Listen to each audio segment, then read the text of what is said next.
네, 내년 총선을 전망하는 시간 총선 배틀. 오늘은 이상휘 세명대 교수, 박경미 더불어민주당 교육특위위원장과 함께합니다. 어서 오십시오. 네, 안녕하십니까. 안녕하십니까. 네, 먼저 국민의힘 얘기부터 해보겠습니다. 국민의힘 이뇨한 혁신위원장이 어제는 김종인 전 비대위원장을 만난 데 이어서 오늘은 대구에서 홍준표 대구시장을 만났습니다. 그런데 홍 시장이 이 위원장에게 당의 위계 질서가 무너지고 중진, 그러니까 허리가 없다, 이렇게 강하게 비판을 하면서 대통령 측근들을 그야말로 맹비난했는데 홍 시장 발언 이상희 교수님 어떻게 들으셨습니까? 이 부분은 좀 예상을 했습니다. 왜냐 그러면은 현실적으로 간단하게 말씀을 드리자 그러면은 소위 말하는 윤석열 대통령과 가까운 사람들, 이 사람들 누구를 지칭하냐 그러면은 궁극적으로는 윤석열 대통령을 만든 사람들을 이야기하는 겁니다. 그런데 이게 왜 중요하냐 그러면은 당시 윤석열 대통령과 홍준표 시장은 대결 구도에 있었거든요. 대결 구도에 있었기 때문에 당연히 윤석열 대통령 만든 사람들과는 그렇게 고온정이 없는 겁니다. 네. 그런 상황에서 이거 현실적으로 비판의 대상이 될 수밖에 없죠. 왜?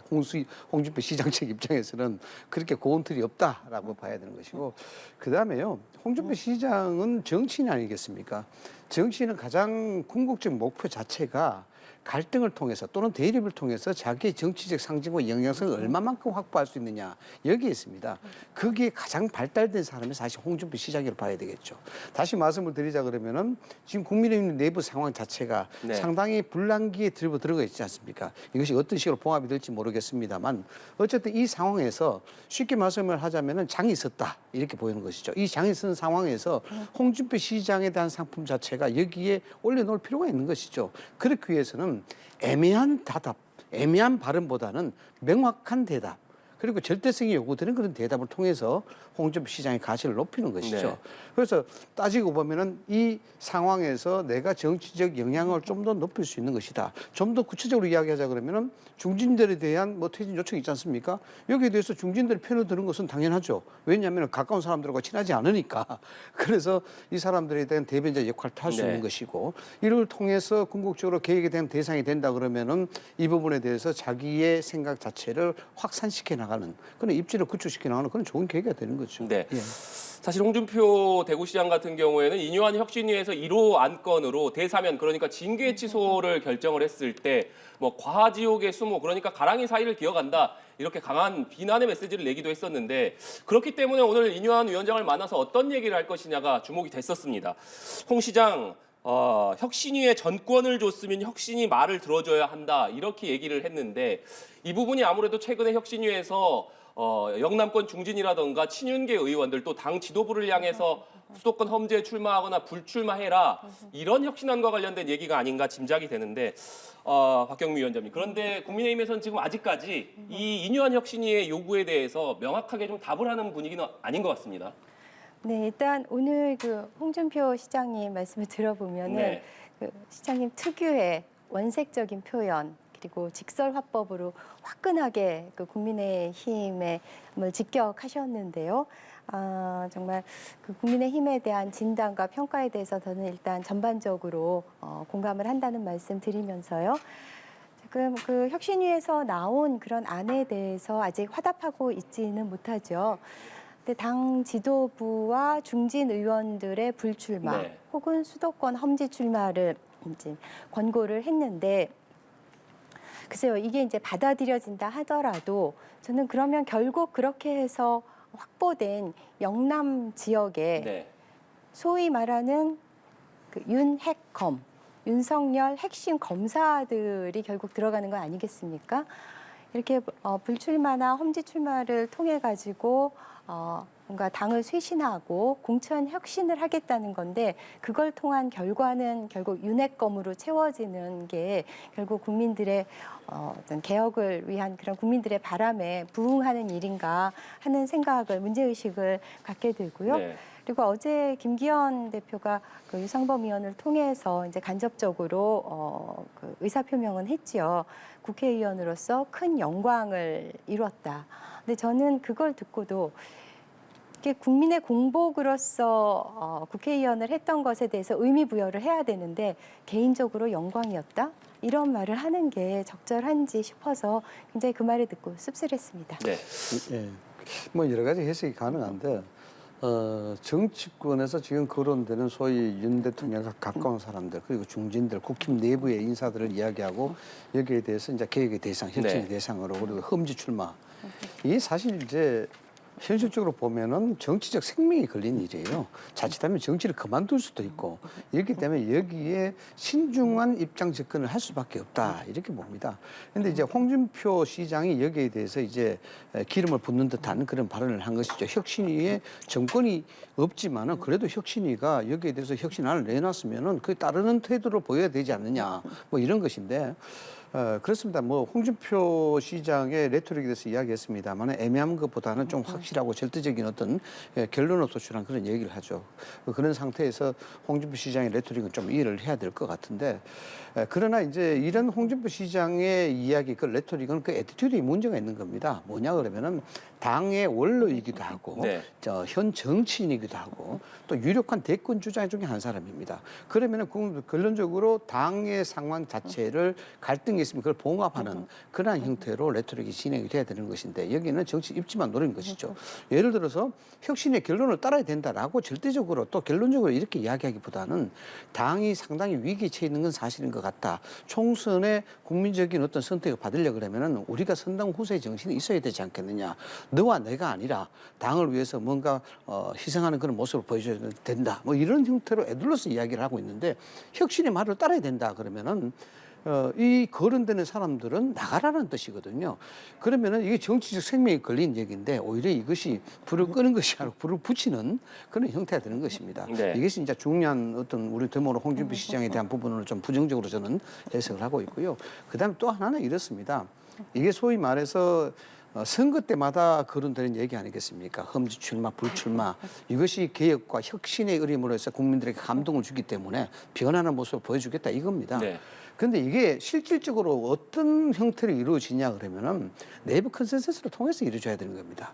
이것이 엉뚱한 사람을 잡아서 목을 조르는 그런 형태가 아니라 정치력을 발휘해서 만들어져야 된다 이런 겁니다. 쉽게 이야기하자 그러면은 뭐 예전에 상경 시대도 그랬습니다만은 그것을 꼭 우리가 본받자 뭐 이런 것은 아닌데 어느 누가 이런 부분에 대해서 선당 후사의 정신으로 자 우리가 여기서 물러서야 다른 우리 후배들이 다시 한번 보수의 가치를 이야기하고 국민들한테 감동을 줄 수 있지 않느냐라고 해서 물러서는 그런 태도를 보인다든가 이런 것들이 있어야 되는데 조금 아쉽다 그러면은 뭐 기득권이라 그럴까요? 그런 어떤 위치에 있는 사람들의 솔선수범하는 뭐 그러한 어떤 태도 이것이 먼저 따라야 되는데 좀 그렇지 못하다는 점에서 좀 아쉽고요.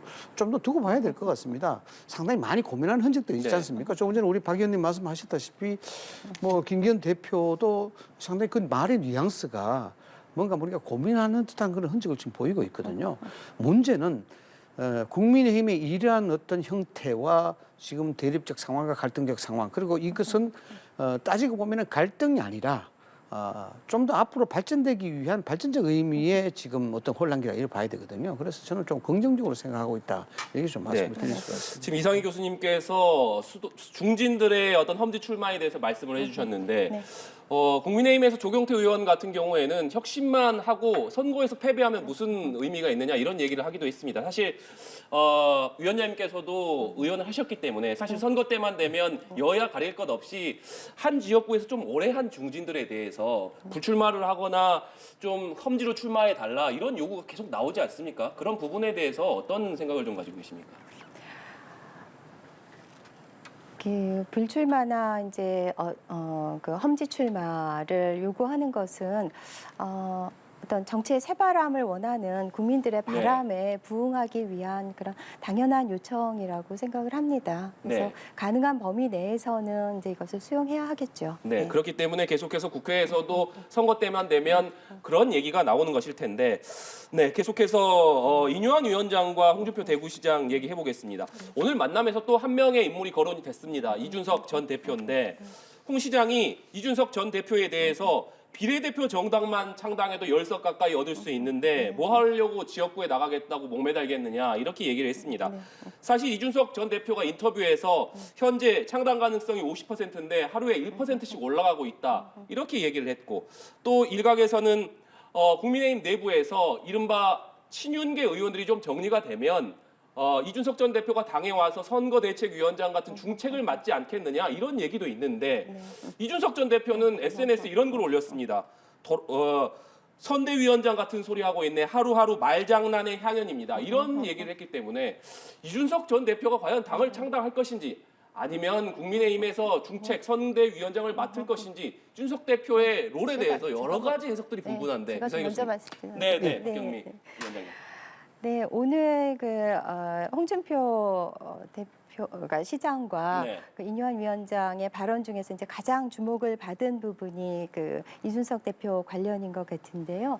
글쎄요, 이준석 대표가 이제 신당 창당을 향해서 이제 한 걸음 한 걸음 가고 있는데 네. 그러면서 이제 몸값을 높이고 극적으로 또 돌아올 가능성이 있겠죠. 사실 지난 대선 때 2번이나 그런 극적인 그런 화합이 있지 않았습니까? 정말 헤어질 결심을 하고 확실히 결별을 하는 줄 알았는데 또 이렇게 극적으로 만나는 일들이 있었기 때문에 이번에도 그런 상황이 펼쳐질 것이라는 예측도 있고. 그리고 보통 이제 12월 27일이 이준석 대표가 이제 정계에 입문한 네. 날이기 때문에 이제 그날을 기점으로들 많이 생각을 하는데요. 그래서 이제 그때까지 몸값을 올려가다가 이제 국민의힘으로 돌아올 것이다라는 얘기도 있고 일단 신당 창당은 하고 그리고 이제 외연을 확장해 가다가 한 2월, 3월쯤 총선 직전에 이제 국민의당과 합당하는 방식으로 해서 이제 중도 외연 확장을 한 결과를 이제 국민의힘에 안길 것이라는 그런 예측도 강력하게 또 제기가 되는 것 같습니다. 네. 이 부분에 대해서 교수님 어떻게 전망하십니까? 저는 뭐 결론적으로 창당을 위한 수순에 들어갔다 네. 이렇게 봅니다. 양쪽 진영의 이야기를 들어보면은 상당히 좀 험악한 말들이 많이 오고 가거든요. 이런 것들이 향후에 상당한 불씨 소식으로 남아 있기 때문에 이것을 말에 대한 책임론을 이야기하게 되면은 상당히 좀 위험스러운 상황에 가 있다 이렇게 보는 것이고 홍준표 시장이 현실적으로 이야기했죠. 비례위성 정당 만들면 한 10석 정도 가능하지 않겠느냐. 이거는 뭐 최근에 뭐 언론에서 여론조사하는데 뭐 한 17% 정도 나왔다. 이런 것을 근거로 이야기하는 것 같아요. 보통 뭐 위성 비례 정당 같으면 한 5% 정도가 나오면 3석 정도 이렇게 가져가니까 17% 같으면 한 10석 정도가 되지 않겠느냐. 이렇게 계산이 되는 것 같아요. 네. 뭐 산술적인 계산이죠. 그렇다고 해서 또 총선에 대한 전국 현실이 그렇게 뭐 산술처럼 그렇게 녹록하지는 않습니다. 어떻게 변할지도 모르고. 다만 이제 홍준표 시장의 입장에서는 이준석도 나가서 창당하게 되면은 거기도 잠시 대선군에 들어가는데 본인의 어떤 경쟁자를 한 사람 더 줄이는 그런 효과가 되니까 충분히 이야기할 수 있죠. 네. 뭐 시장의 입장으로서는 판이 벌어지는 게 오히려 유리하니까 이렇게 이야기할 수 있습니다. 다만 이제 창당을 할 것이냐 말 것이냐에 대해서 제가 창당한다는 것은 간단하게 생각하면 이렇습니다. 지금 나오는 이준석 대표, 전 대표의 태도와 말 이런 것들이 실질적으로 창당을 하기 위한 명분사에 들어갔다 이렇게 보는 것이고 인유한 위원장은 그럼에도 불구하고 이준석 전 대표를 찾아가고 여기에 네. 대해서 돌아오라라고 이야기하는 것이죠. 이것은 결국 뭐 인유한 위원장의 뭐 순수성, 그 진실성도 있다고 보지만은 만약에 창당했을 경우에 퍼질 수 있는 그 파급력을 최소화시키겠다라는 어떤 정치적 의도도 들어가 있다고 봅니다. 그래서 뭐 어떻게 뭐 열석이 될지 안 될지는 모르겠습니다만은 이준석 대표가 이런 레토릭으로 한다 그러면은 사실 진짜 결별의 수순을 걸을 수밖에 없고 제3지대를 만들어진다는데 대한민국 정치에서 3지대가 그렇게 녹록지 않습니다. 간단한 예로 뭐 우리가 흔히 3지대를 이야기할 때 양극단의 정치를 뭐 타파하자 이런 게 있어서 제3지대가 네. 이야기하는데요. 아시다시피 뭐 헌법이나 다당제를 이야기하고 있습니다만 수십 년을 이어온 양당 구도예요. 수십 년을 이어온 양당 구도인데 이번에 뭐 또 어떻게 달라질 것이다. 저는 좀 낮게 보고요. 그 부분은 왜 문제가 있냐 그러면은 소위 말하는 정권 심판론이 개인적인 생각입니다만 7대3이나 8대2 구도로 정권 심판론이 현저히 유리하게 작용될 때 제3지대가 대두가 될 수 있습니다. 그런데 지금의 어떤 수치적 구도로서는 제3지대가 먹혀 들어갈 가능성이 좀 약하게 본다. 뭐 이렇게 좀 생각을 할 수 네. 있습니다. 잠시 후에 제3지대 얘기는 좀 더 해보도록 하고 국회 본회의 얘기로 좀 넘어가 보겠습니다. 내일 국회에서 본회의가 예정돼 있는데 민주당이 여기에서 쟁점 법안을 처리하겠다라고 밝히면서 전운이 고조되고 있습니다. 먼저 민주당에서 내일 본회의를 앞두고 오늘 의원총회를 열었는데 역시나 관심은 한동훈 법무부 장관 또 이동관 방통위원장에 대한 탄핵 소추 발의를 결론 낼 것이냐 이 지점이었습니다. 그런데 민주당에서는 일단 한동훈 법무부 장관 탄핵에 대한 얘기는 오늘 오가지 않았다고 하고 다만 이동관 방통위원장에 대해서는 내일 의원총회에서 한 번 더 논의를 하겠다라고 합니다. 내일 의원총회에서 이동관 방송통신위원장 탄핵 소추안 발의를 할 것이냐를 결정하겠다고 하는데 일단 오늘 한동훈 법무부 장관은 다루지 않았고 이동관 방통위원장만 내일 더 한 번 더 논의하기로 한 것. 이건 어떤 배경으로 봐야겠습니까? 그 이동관 방통위원장 탄핵소추안은 이제 한 번 더 신중하게 논의를 해서 내일 혹은 이제 23일 본회의에서 이제 처리를 하게 될 가능성이 높아 보이는데요.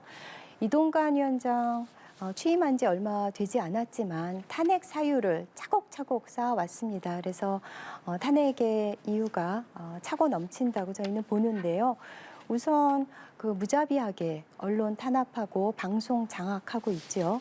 그리고 방심위는 민간 독립기구임에도 불구하고 방통위가 방심위에 대해서 그 직권남용을 하고 있고 또 여러 가지 위법 사안들이 있는데 그중에서 제가 뭐 한두 가지만 말씀을 드리면은 권태선 박문진 이사장이요. 그분은 이제 해임했죠. 그런데 그 해임 처분에 대한 집행 정지 신청을 해서 법원의 판결이 아직 나지 않은 상태에서 박문진 이사를 임명을 했단 말이에요. 그래서 박문진 이사가 그 인원이 초과되는 그런 위법 사항이 발생을 했고 또 권태선 이사장을 왜 해임시켰냐 하면은 MBC 그러니까 사장이 그 부당 노동 행위로 기소됐는데 그 관리 감독을 제대로 하지 못했다는 그런 이유를 물어서 해임을 했는데요. 그 EBS의 그 최기화 이사의 경우에는 그 동일한 제목이죠. 부당 노동 행위로 대법원에서 300만 원 확정 판결까지 받았는데도 거기에 대해서 전혀 책임을 묻지 않는 이런 터무니없는 일들이 계속 벌어지고 있으니 그 탄핵을 하는 것은 이제 너무나 당연하다고 보이고요. 그리고 그렇게 자신 있게 그 해임했던 권태선 이사장은 그 법원에서 그 집행정지 신청이 그 인용이 돼서 되돌아왔죠. 그리고 한동훈 장관 어제 그 민주당이 탄핵 추진하는 그런 어떤 습관적 상습적 그런 행태를 보인다라고까지 그렇게 말을 했는데 저는 그 한동훈 장관이 습관적 상습적으로 민주당을 능멸하고 있다고 생각을 합니다. 근데 민주당 의원 한 명 한 명의 뒤에는 20만 명의 유권자들이 국민들이 계시다는 점을 유념해 주었으면 하는 말씀을 여기서 드립니다. 네, 교수님께서는 민주당이 오늘 한동훈 법무장관에 대한 탄핵은 논의하지 않은 것, 또 이동관 방통위원장에 대한 탄핵을 논의하는 것 어떤 배경으로 보고 계십니까? 제가 방송통신심의위원회 위원을 했습니다. 그래서 우리 박 의원님 말을 충분히 이해해야 되는데요. 문제는 방송통신심의위원회 민간 독립기구긴 하나 여기에 대한 공적인 영역에 대한 부분을 다루는 겁니다. 그래서 여기에 대해서 심의 대상에 대한 부분을 업무를 해태했다 뭐 등등에 대해서 이 감사를 받아야 된다 뭐 이야기가 되고 있고 여기에 대해서 문제가 되고 있습니다. 이동관 방통위원장과 그다음에 한동훈 법무부 장관의 탄핵 뭐 아마 이야기 못할 겁니다. 민주당에서. 방금 말씀을 하셨습니다만 자칫하면 상습 탄핵이고 그에 의해서 그다음 입법 독재에 대한 부분들이 부각될 수 있기 때문에 민주당으로서는 정부적으로 상당히 부담이 될 수밖에 없을 거예요. 왜냐 그러면은 탄핵이라는 것은요. 헌법 65조 1항과 65조에 명시가 되어 있습니다. 명백한 법률 위반 때 그게 명백한 증거를 가지고 이야기해야 되는 것이거든요. 그 각부 장관은 그 법률로서 보호를 하고 있는 겁니다. 그래서 첫 번째 한동훈 법무부 장관에 대한 탄핵. 뭐 민주당의 시각에서는 상당히 좀 믿게 보일 만도 하죠. 여러 가지 상황으로. 그러나 그렇다고 해서 그것을 탄핵 요건에 갈 수 있을 것이냐. 더군다나 이재명 대표와 관련해서 이야기를 들어보니까 피의사실 공표다 뭐 이렇게 이야기하는데요. 이재명 대표에 대한 피의사실 공표 그게 논리가 성립이 되지 않습니다. 왜 성립이 되지 않냐 그러면은 저도 언론을 전공했는 사람입니다만 이 이재명 대표는 공적인 영역의 그 정점에 있는 사람입니다. 그래서 피의사실 공표라는 것보다 국민이 알 거리가 먼저가 되는 상황이에요. 그것이 법률 위라고 보고 그게 탄핵 요건이라 그러면은 아마 그 이야기가 참 안 된다라고 생각이 들고 이재명 대표에 대한 여러 가지 사설은요. 소위 말해서 숟가락 하나까지도 국민들이 다 알고 있습니다. 이미 표면화되고 보편화되어 있는 그런 사안인데 그것을 법무부 장관 한동훈 장관이 국민들이 거기에 대해서 궁금해하는 사실들을 이야기했다 해서 그것이 피의사실 공표고 이것이 탄핵 요건이다. 이 논리가 성립이 되지 않는 것이죠. 뭐 지금 이동관 통신위원장, 방통위원장도 그렇습니다. 취임된 지가 이제 뭐 몇 개월밖에 되지 않았습니다. 몇 개월밖에 되지 않았는데 마치 MBC에 대한 뭐 특정 방송에 대한 무력적인 어떤 진압이라든가 뭐 이런 것을 연상시키는 듯한 그런 형태로 이야기하는데 명백한 법률에 따라서 명백한 증거에 의해서 당연히 요건해야 되지 잘못하게 되면은 이걸 민주당이 오히려 역풍을 받을 수 없기 때문에 이 부분은 제가 봐서는 쉽게 진행되지 않을 걸로 저는 봅니다. 네, 말씀드린 대로 민주당에서 한동훈 법무장관 또 이동관 방통위원장 탄핵 카드를 만지작거리고 있고 또 3개의 국정조사 요구서를 내일 제출하기로 했습니다. 그러니까 해병대 최상병 사망 사건 관련, 방송장악 시도 관련, 오송 지하차도 참사 관련 국정조사 요구서 3개를 내일 제출하기로 했고 여기에 지금 쌍특검 법안이 본회의에 부의돼 있다라는 점을 강조하고 있는데 이렇게 민주당이 적극적으로 대여 공세에 나서는 것을 놓고 일각에서는 국민의힘이 메가시티 서울이라든지 공매도 같은 어떤 정책 드라이브로서 전국 주도권을 좀 가져가니까 이것을 반전시키기 위해서 강력한 대여 공세에 좀 나서는 것 아니냐 이런 해석도 나오고 있는데 박경민 위원장님께서는 어떻게 보십니까? 네, 민주당에서도 여러 가지 의제를 준비하고 있고요. 네. 그 10개의 의제를 준비해 놨습니다. 그리고 최근에 성장률 3% 회복 그런 어떤 정책 이슈들을 가지고 가고 있는데 그 국민의힘에서 이제 중구난방으로 또 급조된 어떤 포퓰리즘적인 정책으로 내놓고 있는 것들이 이제 많다 보니까 이게 부각이 좀 못되고 있는 것이고요. 그리고 당장 그 내일만 하더라도 네. 본회의에서 이제 노란봉투법과 방송 3법을 이제 처리할 예정이 아닙니까? 근데 이 노란봉투법 같은 경우는 그러니까 노동권을 이제 확대 강화하는 법안이죠. 그러니까 국내적으로는 국가인권위원회에서 권유를 하고 있고 국제적으로도 ILO 국제노동기구와 또 UN 자유권위원회에서 권고하고 있는 글로벌 스탠다드이고요. 방송 3법은 어떤 공영방송의 사장 추천이나 이사회 구성에 있어서 공정성, 객관성, 투명성을 보장하기 위한 매우 필요한 법으로 지금 50대 우리 땡전 뉴스 있었는데 네. 앞으로 뭐 땡뉴 뉴스가 나오지 않으라는 법 없지 않습니까? 이걸 막기 위한 최소한의 안전장치인데요. 그리고 이 두 가지 법안에 대해서 국민의힘이 권한쟁의 심판을 신청했었죠. 근데 헌법재판소가 재판관 전원 일치 의견으로 기각을 함으로써 이 절차적 정당성에 대해서도 우리가 확인을 했고요. 그러니까 국내 국외적으로도 권고 갖고 있는 법안을 또 절차적 정당성도 갖고 있는 법안을 내일 이제 처리하는 것은 국회가 가진 또 민주당에게 부과된 어떤 책무라고 생각을 합니다. 그런데 이제 국민의힘이 여기에 대해서 필리버스터로 네. 막겠다는 거 아닙니까?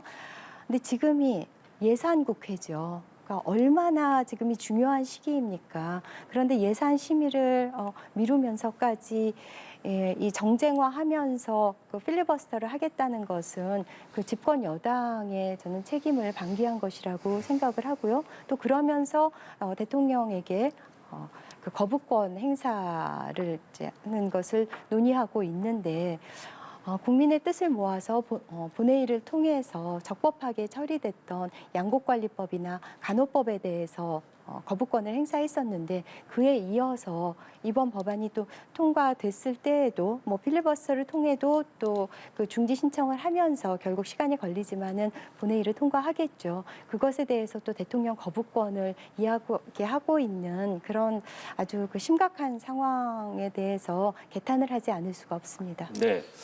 지금 예. 네, 위원장께서 말씀해 주신 대로 민주당에서는 노란봉투법과 방송 3법을 반드시 처리하겠다라고 밝히고 있고 국민의힘에서는 합법적 의사진행방해 필리버스터로 맞서겠다라고 밝히고 있기 때문에 민주당이 의석수로서 이 필리버스터를 종결시킨다면 약 5일에 걸쳐서 이 법안들이 다 통과가 될 것으로 예상이 됩니다. 물론 그 사이에 국민의힘과 민주당 또 그리고 다른 정당들 간의 뭐 토론, 무제한 토론도 예상이 되고요. 그런데 결국에 그렇다면 이렇게 필리버스터 그리고 결국에는 대통령의 거부권 행사로 이어질 것이냐, 결국에는 이 시나리오밖에 없는 것이냐, 여야가 좀 머리를 맞대서 어떤 협의점을 찾아낼 수는 없는 것이냐, 교수님 어떻게 보십니까? 그렇게 되면 좋겠습니다만은 뭐 민주당도 그렇고 국민의힘도 그렇고 전략대로 가는 거겠죠. 제가 좀 말씀을 드릴 부분이 이렇습니다. 지금 상황이 우리가 어떤 시대적 상황에 처해 있느냐 이걸 봐야 됩니다. 소위 말하자 그러면은 자영업 하시는 분들은 장사는 안 되고 빚은 늘고 계속해서 힘들어가는 민생 정말 악화일려에 있는 그런 위기적 상황입니다. 이건 민주당이 주장하는 것이고 국민의힘도 주장하는 겁니다. 방금 박 의원께서 지적하셨습니다만 예산국회 맞죠. 그러나 예산국회인 동시에 민생국회입니다. 네. 민생국회인데 이것이 정쟁이 되지 말아야 되죠. 그렇지 않겠습니까? 근데 정쟁이 되게 되면 민주당도 곤혹스럽고 국민의힘도 곤혹스럽습니다. 제가 왜 이런 말씀 드리냐 그러면은 의원 입법, 국회는 입법에 대한 부분이 중요하지 않습니까? 그래서 크게 보면은 우리 법안을 이렇게 나눠 볼 수가 있습니다. 개인적인 견해긴 하지만 정쟁 법안이 있고 민생 법안이 있습니다. 정쟁 법안이라는 것이 뭐냐 그러면은 양쪽의 이해적 관계가 충돌이 돼 가지고 정치적으로 대립할 수밖에 없는 그런 법안을 이야기합니다.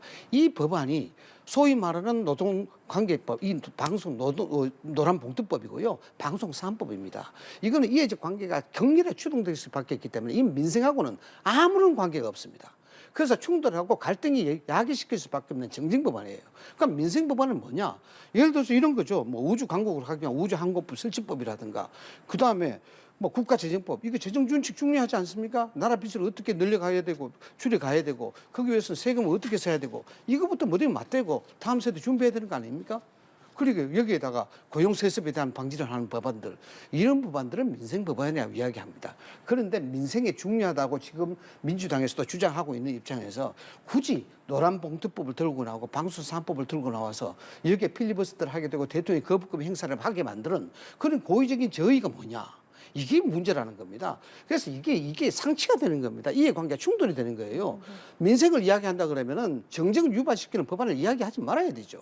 그럼 정쟁이 법안이 유발시킬 수 있는 법안을 굳이 해야 되겠다 그러면은 이거는 이거 아니겠습니까? 지금 국민의힘이 여러 가지 메가시티론이라든가 뭐 중요한 아젠다를 선점함에 따라서 여기 뭔가 민심이 쏠리게 되는 그런 경우가 있으니까 우리도 여기에 대해서 뭔가 대책해야 되겠다. 그러기 위해서는 대립적 각을 확신할 수 있는 이런 법안들을 다시 등장시켜야 되겠다. 이런 것 아닙니까? 그래서 이건요, 우리 국민들의 수준이 굉장히 높아졌습니다. 뭐 어떻게 생각하실지 모르겠습니다만은 지금 현재 상황에서 힘들어져가는 민생, 지금 대통령도 민생 속으로 들어가고 있지 않습니까? 정부 부처 장관, 차관들 다 현장으로 들어가고 있습니다. 이런 상황에서 굳이 정쟁을 유발시키는 법안을 끌어들여서 과연 어느 정도의 총선에 이득이 될까? 이건 좀 생각해봐야 될 문제다. 저는 그래. 그 노란봉투법을 민생법안이 아니라 정쟁법안으로 규정을 하셨는데요. 이 노란봉투법은 그러니까 요즘 더불어민주당에서는 합법 파업 보장법이라고 네이밍을 하고 있는데요. 그 법안의 핵심적인 내용을 잘 압축해서 이야기하는 것 같습니다. 그런 합법 파업을 보장하는 이거 역시 민생 법안이라는 점을 간단하게 말씀드립니다. 네. 마지막으로 앞서서 제3지대 얘기가 잠깐 나왔었는데 이 부분 짚어보겠습니다. 비명계로 꼽히는 이상민 의원, 또 한국의 희망을 창당한 양양자 의원, 새로운 선택 창당준비위원장인 금태섭 전 의원 등이 금요 연석회의를 출범을 하고 위성정당 폐지 한 목소리를 냈습니다. 그러니까 여기에 참석하고 있는 여러 전현직 의원들이 그야말로 한데 힘을 모아서 이른바 제3지대 정당을 만들 것이냐. 아무래도 최근에 무당층이 좀 높은 비율로 조사되고 있기 때문에 이 가능성, 이상희 교수님 어떻게 보십니까? 예남뉴스 설문조사 보니까 무당층 비율이 23% 정도 되더라고요. 그런데 여기에 좀 착시 현상이 있죠. 그 23%가 전부 다 제3지대를 동조하는 그런 중도 세력이냐. 이렇게 보면은 아직까지는 아닌 것 같습니다. 왜냐하면 총선이 아직까지 5개월 남아있는 상태고, 앞서도 말씀을 드렸습니다마는 우리나라가 양극단의 정치로 사실상 피해가 많이 있었던 것도 사실입니다만, 우리가 한계적으로 안고 있는 정치적 이데올로기 등등으로 말미암아 이 극단의 정치가 갈 수밖에 없는 구조가 되어 있습니다. 그런 상황에서 이번 총선도 그렇게 갈 것이다. 이렇게 봅니다. 왜냐하면 적대적 공생관계를 민주당과 국민의힘이 가져갈 수밖에 없죠. 그래서 이거는 극명한 게 49구 50이 어느 쪽이 되든지 간에 이런 구도로 갈 것이다.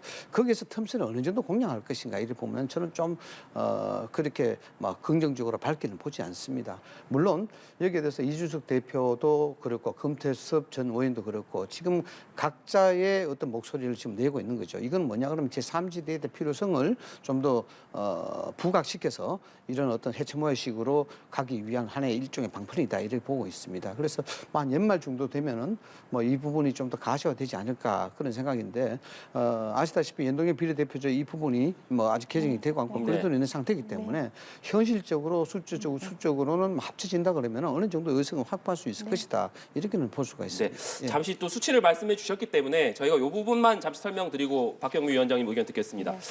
방금 말씀해 주신 수치가 연합뉴스 TV와 연합뉴스가 여론조사기관 매트릭스에 의뢰해서 지난 4일부터 이틀 동안 전국 18세 이상 남녀 1,000명을 대상으로 조사한 결과입니다. 그러니까 국민의힘이 지지한다. 국민의힘을 내일이 총선이라면 국민의힘 후보에게 투표할 것이다가 33%, 더불어민주당 후보에게 투표할 것이다가 32%, 지지정당이 없다가 18%로 나왔다는 점 말씀드리고요. 이 결과는 중앙선거 여론조사 심의위원회 홈페이지에서 확인하실 수 있다는 점 다시 말씀드립니다. 제3지대 지금 말씀해 주셨는데 박경미 위원장님께서는 어떻게 생각하십니까? 네, 그 김태섭 양향자 의원이 이제 신당 창당에 군부를 뗐지만은 크게 주목을 받지는 못했고 그러면서 이제 이준석 그 신당과 좀 결합하는 그런 자연스러운 움직임은 일어나고 있고 그렇게 네. 해서 제3지대에 빅 텐트가 쳐질지는 저도 굉장히 그 예의주시를 할 수밖에는 없는데요. 이상희 교수님 말씀하신 바와 같이 지금 현재의 비례대표랑 관련해서 그 준연동형을 네. 유지할 것인지, 뭐 연동으로 갈 것인지, 병립형으로 회귀할 것인지와 관련되어서 이 제3지대 텐트도 그 큰 신당도 크게 만들어질 수도 있는 그런 텐트를 치게 될 수도 있는 그 신당도 그 성격이 많이 영향을 받을 거라고 생각합니다. 네, 알겠습니다. 오늘 두 분 말씀 여기까지 듣도록 하겠습니다. 지금까지 이상희 세명대 교수, 박경미 더불어민주당 교육특위 위원장과 얘기 나눠봤습니다. 오늘 말씀 고맙습니다.